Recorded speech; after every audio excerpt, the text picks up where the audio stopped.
பயப்படுங்கன்றாங்க. அந்த ஃபீலும் எனக்கு அவங்கள பார்த்து வர மாட்டேங்குது, அந்த ஃபீமேல் ஆங்கர் பார்த்து. ஸோ நீங்கள் அவங்களுக்கு அடங்கி போனால் உங்களுக்கு இந்த விஷயங்கள்லாம் கிடைக்கும்னு சொல்கிறாங்க. அதுலேயும் எனக்கு சுத்தமாக இன்ட்ரெஸ்ட் இல்லை. அப்படி வேணாம், அதுக்கு நான் வீட்டில் சும்மா உட்காந்துருவேன். அவங்க வந்து ஒருத்தவங்களால ஷோ விட்டு வளர்க்கிருக்கேன் அப்படின்னு அவங்க பேரை வந்து அவங்க சொல்லவே இல்லை. அவங்க வந்து பிரியங்காவை தான் சொல்கிறாங்கன்னு சொல்லிட்டு எதை வச்சு மக்கள்லாம் சொல்கிறாங்க பார்த்துக்கிட்டிங்கன்னா, ஒரே ஒரு ஆங்கர் தான் அது வந்து பிரியங்கா.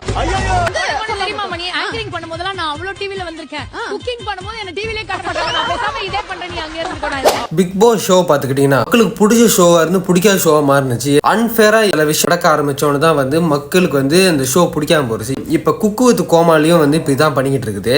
அன்ஃபேராக சில விஷயம் நடந்துக்கிட்டு இருக்கு.